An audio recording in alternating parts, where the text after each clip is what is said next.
আজকে ইফতারিতে ভাত খাবো, তো ইফতারিটা বেড়ে নিই, টাইম হয়ে যাচ্ছে। আগে থাকতে বেড়ে রাখি, আজান দিলেই খাওয়া স্টার্ট করব। ভাত নিয়ে নিলাম। আজকে চালটা কিন্তু আলাদা চাল, এটাকে বলে বাঁশপুল, হয়তো বা মজাই হবে, দেখি। আর তরকারিটা, পাতিলটা গরম। আজকে আমি রান্না করছি হাঁসের মাংস, তো আশা করি খেতে ভালোই লাগবে। লেগ পিস হাঁসের।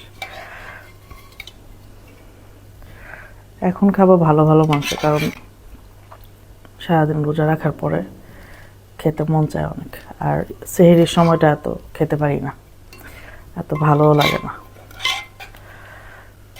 তো বেশি করে নিয়ে নিলাম হাঁসের গোশ।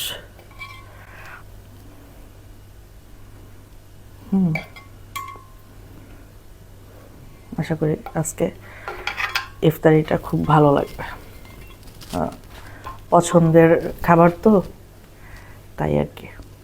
নিয়ে নিলাম লেবু, আস্ত একটা শসা, আর এই তো আমার ফেভারিট নাগামরিচ।